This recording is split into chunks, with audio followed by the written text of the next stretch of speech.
Minority caucus in Parliament, led by the Minority Leader, Yira Afenyo Markin, a release revelation be a bushia. Yenye wanti asese ansa na American so ebesi ni tiraseno na ewode asase akache ne putuprumu John Dramani Mahama nominate 5 judges into our judiciary system na no ano bibebusa se ekoba ne sen na the plan ana kabala NDC gurus be any John Dramani Mahama have say the interpretation of yet 2 terms in office now definitely will mean say udia was a would the next 4 years now court now bad na enye 2 terms successful na eno plans ana ekoso a enei the yet say the NDC Mr. John Dramani Mahama nominate extra 5 judges said they were no ankasa kan in opposition no or packet the judiciary with the NDC sympathizers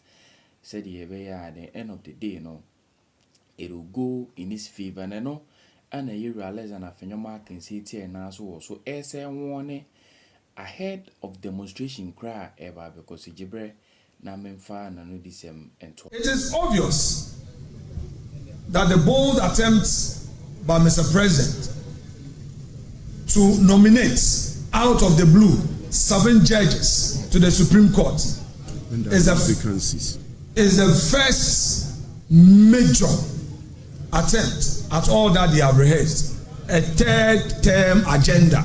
All that the NDC is doing, all that our president is doing through the advice of the hawks of NDC is to set a 3rd term agenda for his leadership.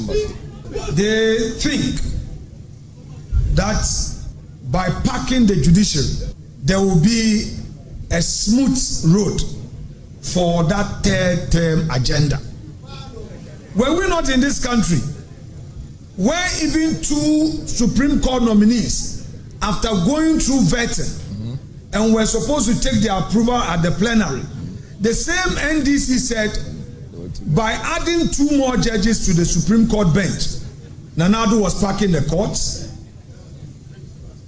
Was it not the same NDC where that criticized the proposal to even nominate for appointment 5 more judges to the Supreme Court, and as a result no further step was taken by the Judicial Council? What has changed? We leave it to the good conscience of they themselves. Now, on the suspension of the Chief Justice, the minority leaders accused the Council of State for failing to hold the president in check. He also said some judges are being compromised by the government to hound out the Chief Justice. I, on behalf of the Minority Caucus, hereby say that what we're witnessing today under John Mahama-led government is a systematic and calculated assault on the independence of the judiciary. An institution that we all know is the last line of defense for the rule of law, the protection of rights, and the survival of our democratic republic. Today, what we see is intimidation, political interference, and open targeting of judges who are perceived as inconvenient and non-compliant. It is not just unacceptable, it is repugnant. But I have something to tell our respected judges. Some of them, I am aware, we are aware, that are being promised by the NDC government. Today, it is Tokonu, tomorrow, it may be them. They should listen and listen well. I want all judges in the country to know that their institution is under attack. The NDC government is approaching you, the judges, telling you that, oh, Tokonu does not have a good interpersonal relationship. She is snobbish, she is this, she is that. But I want you to know that if they allow them to use you today, tomorrow they will come after you. Yep. Act collective. Yes. It is your institution which is under attack.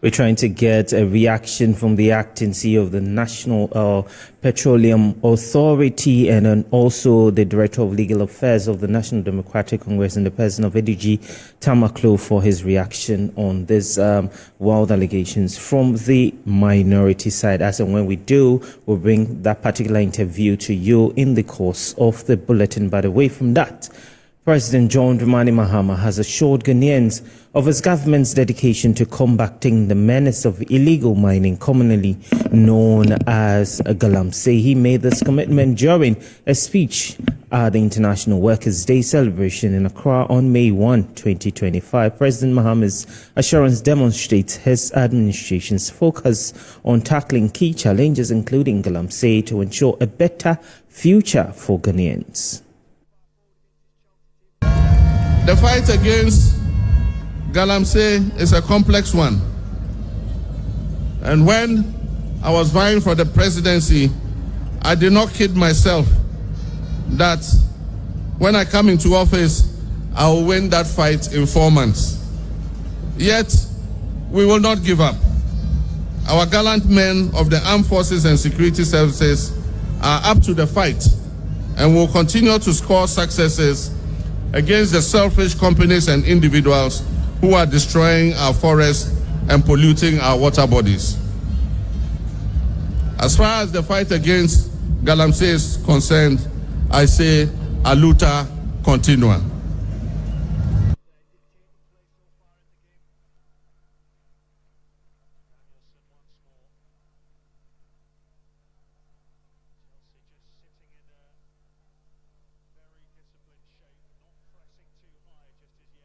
Joining us via Zoom is Awula Sewa, convener of the Eco-Conscious Citizens.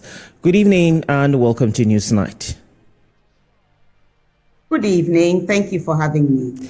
Right, this statement from the president today must be assuring that he is dedicated to the fight against illegal mining, no?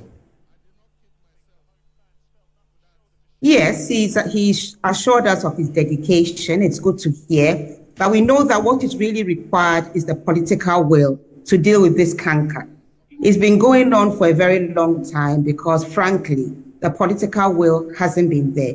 And we must say that we are a little disappointed that by now, LI 2462 has not been repealed.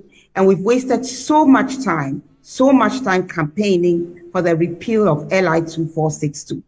A low-hanging fruit. And something the president had promised he would do if the past administration hadn't done it. Sadly, it hasn't yet been done after so many months of campaigning. But we have been assured that when Parliament resumes, it will be repealed. So we are still waiting to see. We've also asked for a state of emergency because, you see, we are dealing with an existential threat. We are dealing with environmental terrorists who are poisoning our water bodies and destroying our forest reserves. And a lot of water bodies take their source from forest reserve. So if we are not able to declare a state of emergency, and His Excellency the President is Commander-in-Chief of the Armed Forces, I am struggling to see how we are going to deal with the menace, the canker, which is poisoning Ghanaians. There's been a rise in kidney disease, maternal deaths, deformed babies. I need not go on. Food security has been compromised, and national security as well. Recently, in one of the forest reserves, 10,000 people, or I'll say terrorists, were deemed to be there. I mean, this is a very serious national security threat. Assuming they were Boko Haram or jihadists, if they can just hide in our forest reserves and we don't even know the sheer numbers, this is a very worrying development.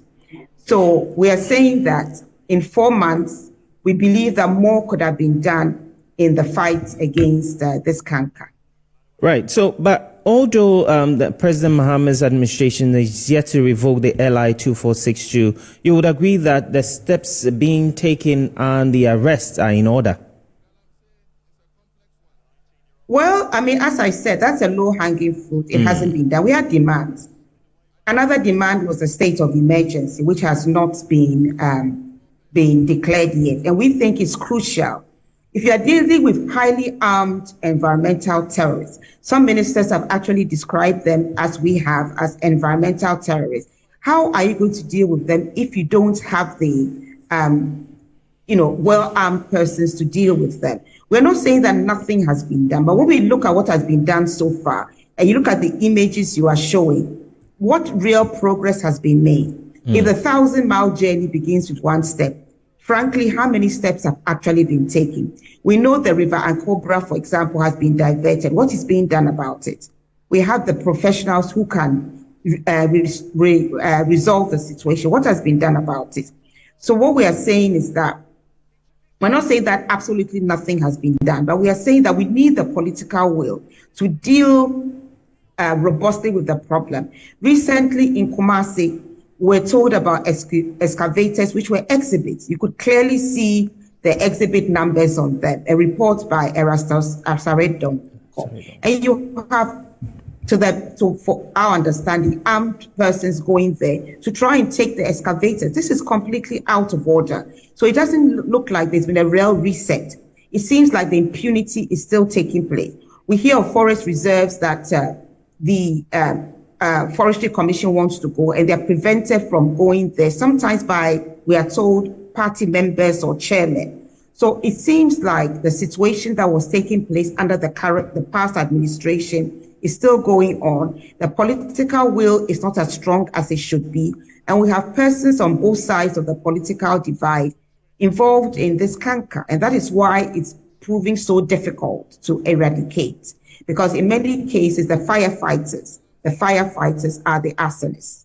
Okay, so quickly, let me find out from you, what will be your position, and that of eco-conscious citizens should the president and his government fail to revoke the LI 2462? I sincerely hope that it will be revoked, because if it isn't, obviously there'll be no alternative to demonstrations. But we don't want that to happen, because you see, we all want to be behind His Excellency the President. We all want to be behind him or with him in fighting this canker. It affects all of us. It's an existential threat. We will all die, regardless of the political party you belong to, if we don't arrest this canker. So we want to be fighting with him. And so what he needs to do to get everybody on board is to fulfill his promise. In opposition, he promised to repeal LI 2460, not amend it. So if Parliament resumes and that is not done, it will show bad faith. But we believe the President means well. So we are confident that should Parliament resume LI 2462, the President will keep his word and it will be revoked, not amended. And may I ask that even the past regime under whose watch this perverse piece of legislation was passed, even they were going to revoke it. So we call on His Excellency the President to do the right thing. It's a low-hanging fruit. Revoke it, get back the confidence that Ghanaians had, and then the goodwill that you have will not be dissipated.